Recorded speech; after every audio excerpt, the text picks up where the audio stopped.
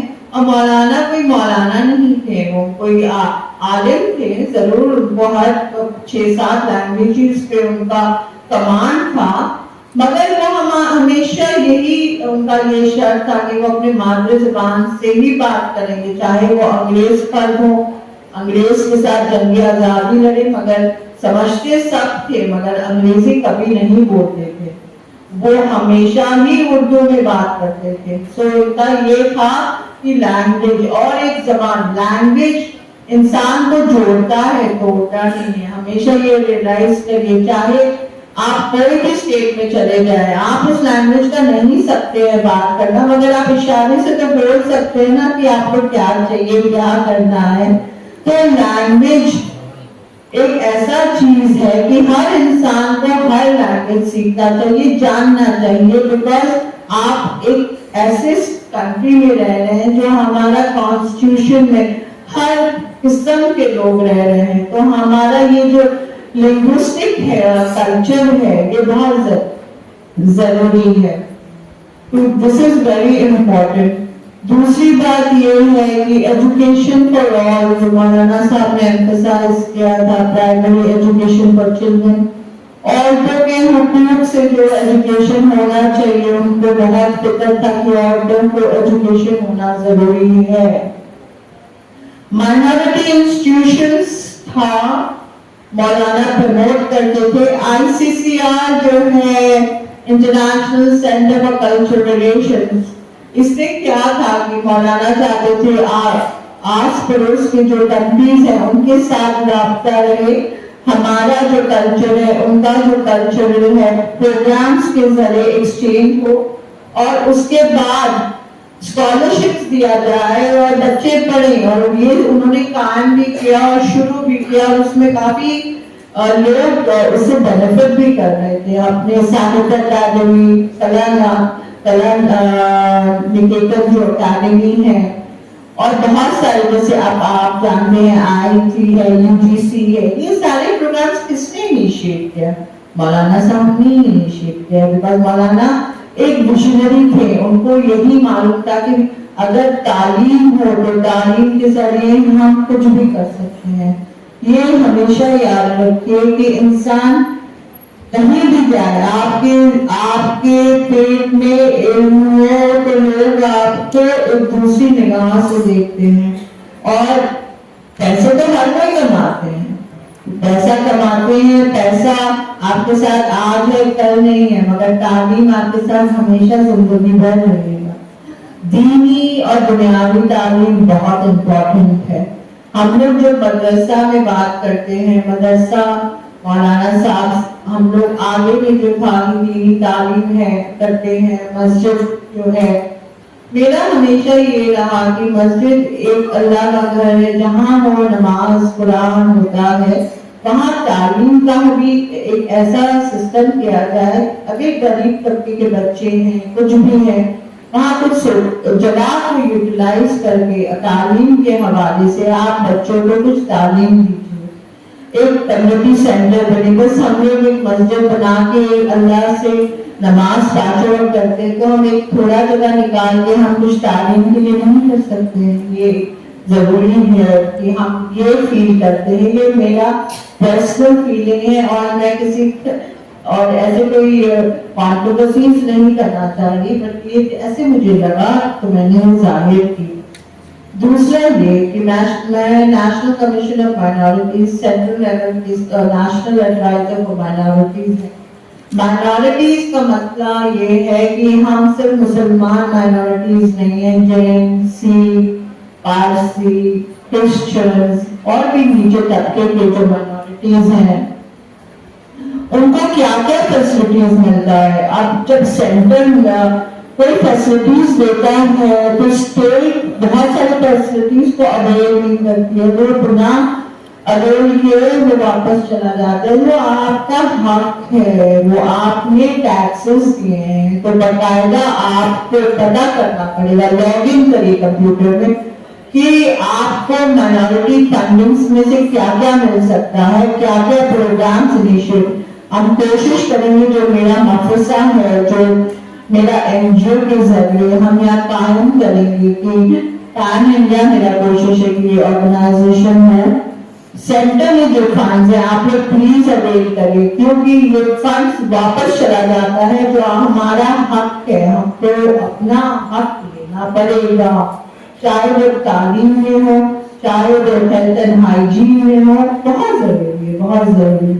عورتوں کے حقوق سے, جو عورتیں فائنینشلی ویک ہے, بہت سارا کلاسز ہو رہا ہے اور ان کو سینٹر کچھ فنڈز دے رہے ہیں اور اس کو تاکہ وہ سیلف انڈیپینڈنٹ بنے اور اپنے گھر اور ماحول کا جو سچویشن ہے بیٹر کریں.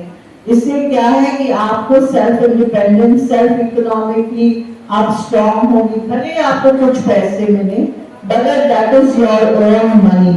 Nobody has a right to question your money.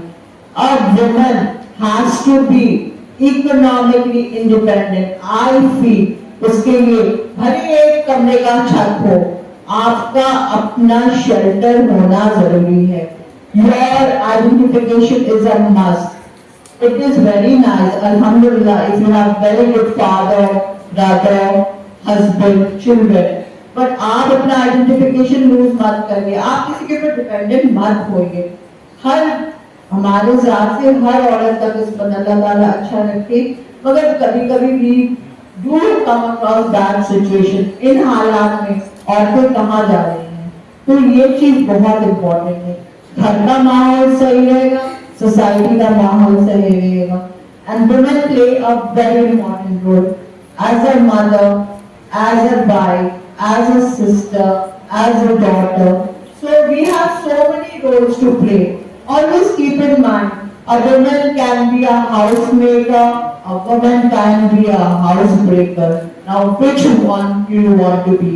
So لڑکیاں جن کی شادی ہوتی ہیں, آپ ہمیشہ جائیں with a positive mind.